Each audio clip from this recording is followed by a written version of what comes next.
Hello everyone, कैसे हैं आप सब। मेरा नाम नीलोफ़र है दोस्तों। उम्मीद करती हूँ आप सब ठीक होंगे और घर पर सेफ़ होंगे। आज हमारा टॉपिक बहुत ही इंटरेस्टिंग होने वाला है, तो इस लेक्चर को पूरा देखिएगा। जैसे मैंने कहा था कि एग्रीकल्चर एंड रूरल डेवलपमेंट का जो भी पोर्शन होगा नाबार्ड असिस्टेंट मैनेजर के लिए, उसका आज पार्ट 14 है। वो सारा कुछ पोर्शन हम लोग कंप्लीट करेंगे, तो ये बहुत ही हेल्पफुल होगा। इसमें से कई सारे क्वेश्चंस आपके लिए एग्ज़ाम में बन सकते हैं। तो आज का लेक्चर स्टार्ट करने से पहले एक छोटी सी इन्फॉर्मेशन कि हमारे चैनल प्रॉक्सी ज्ञान ने एक इनिशिएटिव स्टार्ट किया है कि वन ऑन वन काउंसलिंग का जो भी आपको एग्ज़ाम रिलेटेड क्वेरीज हो या फिर कन्फ्यूजन हो, आप हमारी एक्सपर्ट वेरोनिका मैम से गाइडेंस ले सकते हैं। बहुत ही रीज़नेबल प्राइस पर है। इस सेशन को ज़रूर बुक कीजिएगा। और कुछ आपको इन्फॉर्मेशन चाहिए तो हमारी proxygan.com वेबसाइट को ज़रूर विज़िट कीजिएगा और हमारे चैनल को प्यार दीजिए, शेयर कीजिए, लाइक कीजिए, कमेंट कीजिए। तो चलिए आज का लेक्चर हम लोग स्टार्ट करते हैं। तो आज का लेक्चर जो है वो सॉइल एरोजन के बारे में है कि सॉइल एरोजन होता क्या है, इसके रीजंस क्या होते हैं कि सॉइल एरोजन किस वजह से होता है और इसके ऊपर क्या क्या इफ़ेक्ट्स होते हैं। ये सारा कुछ आज हम इस लेक्चर में बहुत ही डिटेल से डिस्कस करेंगे, तो लास्ट तक हमारे साथ बने रहिए। तो पहले देखते हैं कि सॉइल एरोजन होता क्या है। Soil erosion is a gradual process. ये ग्रेजुअल प्रोसेस है, मतलब इसको होने में टाइम लगता है। That occurs when the impact of water और wind detaches and removes the soil particles causing the soil to deteriorate. जो भी वाटर का इम्पैक्ट है या फिर विंड का जो भी इम्पैक्ट होता है जो कि सॉइल को मतलब ले जाता है वॉश करके, उसकी वजह से हमें सॉइल जो है वो कम हो जाती है। तो इससे होता है कि सॉइल कम हो जाती है तो लैंड वहाँ की ड्राई हो जाती है और उससे सॉइल एरोजन हो जाता है। The impact of soil erosion on water quality becomes significant particularly as soil surface run off. जो भी वाटर अगर ज़्यादा क्वालिटी में है तो वाटर क्वालिटी पर भी सॉइल इरोजन का इफेक्ट होता है। अगर वाटर क्वालिटी ज़्यादा है तो सॉइल इरोजन भी ज़्यादा होगा, क्योंकि वाटर क्वालिटी ज़्यादा होने से जो भी सॉइल होती है फिर सैंड होती है वो इजीली उसके साथ वाटर के साथ चली जाती है। तो जो लैंड होती है जहाँ पर पहले सॉइल था वो लैंड अब कोई भी यूज़फुल नहीं रहा, मतलब वो ड्राई हो जाता है। जैसे आप पिक्चर में देख सकते हैं पूरे क्रैक्स वगैरह उसमें आ जाते हैं, मॉइस्चर नहीं होता है उसमें, न्यूट्रिएंट्स नहीं होते हैं और वो लैंड जो है वो एग्रीकल्चर या फिर प्लांट्स ग्रो करने के लायक नहीं रहता। तो sediment production and soil erosion और क्लोजली रिलेटेड। तो ये हुआ सॉइल इरोजन के बारे में, और soil erosion is mainly related with water quality. देखते हैं कि सॉइल इरोजन के कॉजेज़ क्या क्या हो सकते हैं। Following are the important causes of soil erosion. पहले तो रेनफॉल एंड फ्लडिंग। जैसे मैंने कहा water plays an important role. Higher density of rain storm is the main cause of soil erosion. 4 types of soil erosion are caused by rainfall. अगर rainfall भी ज़्यादा हो जाता है तो फ्लड्स आ जाते हैं। फ्लड्स की वजह से जो भी सॉइल होता है वो पानी के साथ बहकर ओशन में या फिर सीज में जाकर मिल जाता है। सिर्फ सेडिमेंट्स छोड़कर चला जाता है। मेन सॉइल जो है वो साथ में ले जाता है। तो सेडिमेंट्स के होने की वजह से जो भी लैंड्स में जो है वो क्रैक्स आ जाते हैं, जो भी वो सूटेबल नहीं होता हमारी कल्टीवेशन के लिए। तो 4 types of mainly rainfall soil erosion होते हैं, वो है रिल एरोजन, गली halogen, sheet halogen and splash halogen. So the rain drops जो होते हैं वो डिस्पर्स करते हैं सॉइल को। रेन ड्रॉप्स जो है वो जब सॉइल पर गिरते हैं तो सॉइल जो है वो वॉश्ड अवे होकर उनके पानी के साथ मिलकर स्ट्रीम्स या फिर रिवर्स में चली जाती है। तो regions with very high and frequent rainfall faces a large amount of soil loss. जो भी रीजन्स होते हैं, लो लैंड रीजन्स होते हैं, उन पर वहाँ पर ज़्यादा रेनफॉल होता है तो वहाँ पर सॉइल इरोजन की प्रॉब्लम बहुत ज़्यादा होती है, क्योंकि जब भी रेनफॉल पड़ता है तो रेनफॉल के साथ साथ जो सॉइल होता है, सेडिमेंट्स होते हैं, वो सारे भी वॉश्ड अवे होकर वो पानी के साथ वो पानी जहाँ जाता है वो बहकर उसके साथ चले जाती हैं। तो the floating water during floods also erodes a lot of soil by creating potholes and rock cut basins.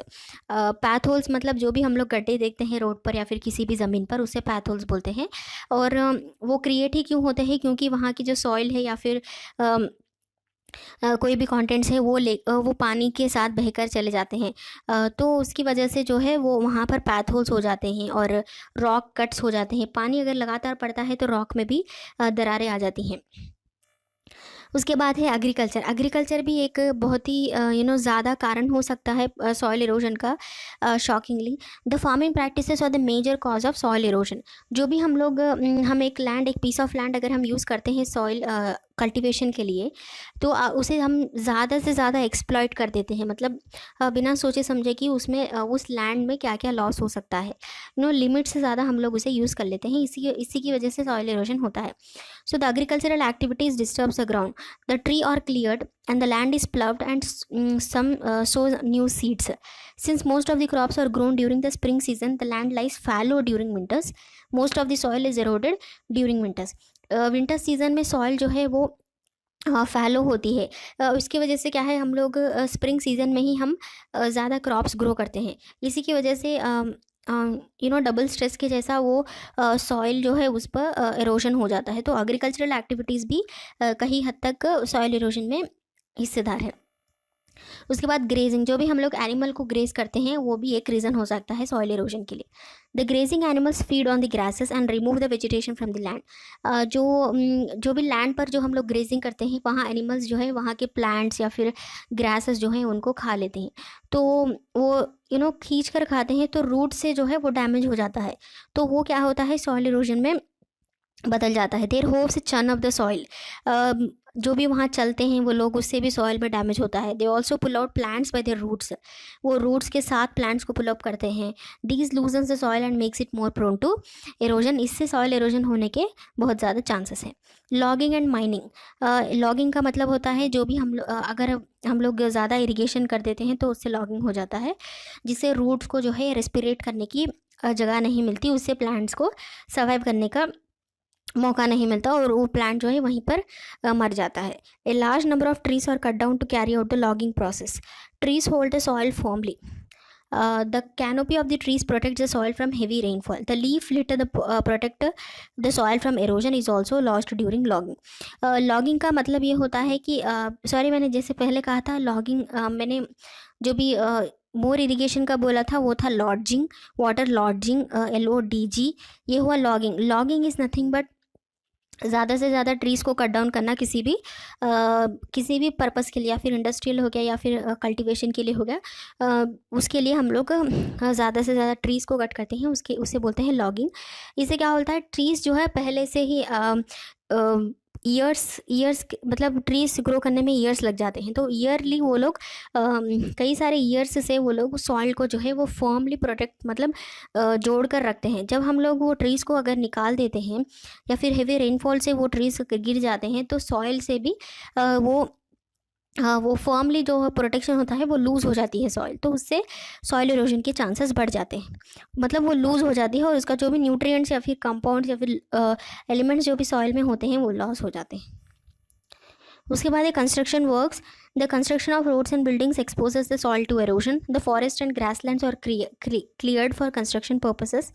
जो भी हम लोग फॉरेस्ट एरियाज जो है डिफॉरेस्टेशन कर देते हैं for commercial purposes, industrial purposes, उनकी वजह से सॉइल इरोजन की प्रॉब्लम बहुत ज़्यादा हो जाती है। सॉइल डिफॉरेस्टेशन होने की वजह से रेनफॉल भी कम पड़ता है, तो रेनफॉल अगर नहीं होता है तो हम लोग न्यू वेजिटेशन ग्रो नहीं कर पाते, तो इसको हम मेन कॉज बोल सकते हैं। ये डे बाय डे ये इंक्रीज़ होता जा रहा है। तो रिवर्स एंड स्ट्रीम्स भी एक कारण हो सकते हैं, मतलब जो फ्लो करते हैं उसकी वजह से भी जो सॉइल होते हैं उनके साथ फ्लो होते हैं। The flowing rivers and streams carry away the soil particles leading to a V shaped erosion activity. जो भी उनके साथ सॉइल पार्टिकल्स होते हैं, सेडिमेंट्स होते हैं, वो लोग अपने साथ लेकर चलते हैं, उसकी वजह से जो लैंड होती है वो ड्राई हो जाती है और वहाँ पर वी शेप्ड एरोजन हमें देखने को मिलेगा। नेक्स्ट है जो भी सॉइल इरोजन पर क्या क्या इफेक्ट्स हो सकती हैं, सॉइल इरोजन की वजह से सॉइल पर क्या क्या इफेक्ट्स हो सकती हैं, चलिए देखते हैं। लॉस ऑफ टॉप सॉइल, जो भी सॉइल पर टॉप सॉइल होती है, जो भी टॉप लेयर ऑफ सॉइल होती है वो लॉस हो जाती है, जो कि बहुत ही फर्टाइल होती है। Obviously this is the biggest effect of soil erosion because top soil is so fertile. If it is removed this can cause serious harm to farmers crops और the ability to effectively work their land. जो भी top soil होती है soil की वो बहुत fertile होती है, अगर वो किसी भी तरह डैमेज हो जाए या फिर वॉश अवे होके चली जाए तो उसकी वजह से फार्मर्स को वहाँ पर क्रॉप्स ग्रो करने के लिए मुश्किल आ सकती है। Soil compaction, when the soil under the top soil becomes compacted and stiff, अगर टॉप सॉइल अगर चली जाए तो उसकी नीचे की लेयर की जो सॉइल होती है वो स्टिफ बन जाती है, मतलब उसमें मॉइस्चर कम हो जाता है और वो किसी काम की नहीं रहती। It reduces ability for water to infiltrate this deeper levels, और वहाँ वो अगर वो लेयर स्टिफ हो जाए तो उसके नीचे के जो भी लेवल्स हैं वहाँ तक वाटर नहीं पहुँच पाता।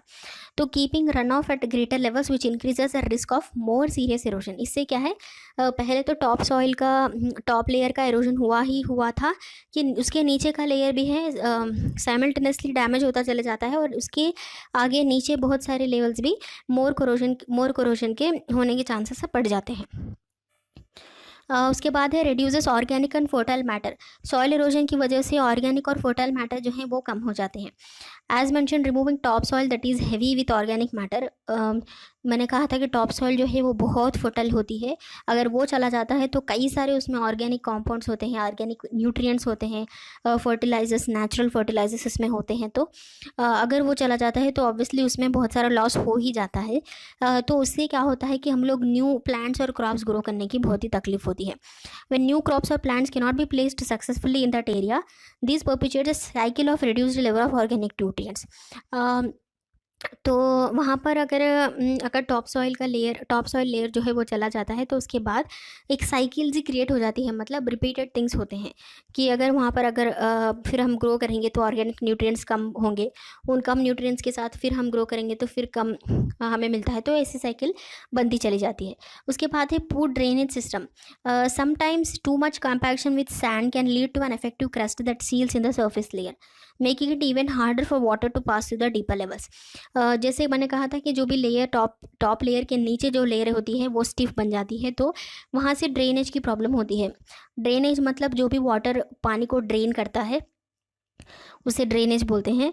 तो अगर वो स्टिफ हो जाती है तो वाटर को जो भी डीपेस्ट लेवल्स में जाने की तकलीफ हो जाती है, तो और कोरोजन और एरोजन होने की चांसेस हैं। So in some ways this can help erosion because of the densely packed soil, but if it perpetuates greater levels of run off from rain water और flooding, it can negatively impact the crucial top soil. उसके बाद है issues with plant reproduction. When soil is eroded in active cropland, wind in particular makes lighter soil properties such as new seeds and seedling to be buried or destroyed. This in turn impacts future crop production. जो भी seeds होते हैं या फिर जो भी seedlings होते हैं, जो भी पॉलिनेशन से होकर नए ज़मीन पर जाते हैं, वहाँ अगर एरोजन हो गया तो न्यू कल्टीवेशन या फिर new reproduction of the plants होने में बहुत तकलीफ होती है, क्योंकि अगर वो वॉश अवे हो जाता है तो वो पॉलिनेशन के द्वारा जो सीड्स आए थे वहाँ पर वो भी हमें देखने को नहीं मिलेंगे, तो प्लांट की रिप्रोडक्शन भी कम हो जाती है और प्लांट्स भी कम ग्रो होना शुरू हो जाता है। तो ये भी एक साइकिल की तरह क्रिएट होना स्टार्ट हो जाता है। Soil acidity levels, obviously soil acidity level भी हमें बढ़ जाता है। When the structure of the soil becomes compromised and organic matter is greatly reduced, there is a higher chance of increased soil acidity. Normally soil जो है वो basic होता है या फिर उस न्यूट्रल और बेसिक स्लाइटली बेसिक होता है, मोस्टली न्यूट्रल होता है, लेकिन अगर सॉइल एरोजन हो जाता है तो सॉइल एसिडिक होने के बहुत सारे चांसेस हैं, which will significantly impact the ability for plants and crops to grow. अगर एसिडिक सॉइल हो जाती है तो वहाँ पर प्लांट्स ग्रो करने की हमें कोई चांस नहीं है। एसिडिक प्लांट जो है बहुत ही कम होते हैं, मोस्टली जो है अल्कलाइन प्लांट्स ही होते हैं, तो उस सॉइल में जो भी एसिडिक सॉइल होती है वहाँ प्लांट्स नहीं ग्रो करेंगे। उसके बाद है long term erosion. Long term कैसे एरोजन इफेक्ट करता है? Unfortunately if an area is prone to erosion और has a history of it, it becomes even harder to protect it from the future. The process is already reduce the soil structure and organic matter of the area, meaning that it will be harder to recover in the long run. अगर एक area पहले से ही halogen से affected है या फिर उसे कभी भी वो उसका एरोजन हो चुका है पहले, अगर वो फिर से हो रहा है तो उसको रिकवर करना बहुत ही मुश्किल हो जाता है। एट अर्ली स्टेज में ही हम लोग रिकवर कर सकते हैं। अगर वो ज़मीन ज़्यादा हार्ड हो गई है या फिर एरोजन उसमें ज़्यादा लेयर्स तक अंदर पहुंच चुका है तो उस ज़मीन को हम लोग रिकवर नहीं कर सकते और वहाँ पर क्रॉप्स एंड प्लांट्स कल्टीवेशन करना एकदम इम्पॉसिबल हो जाता है। तो ये हुआ आज का लेक्चर। आज हमने देखा, एक क्विक रिवीजन कर लेते हैं।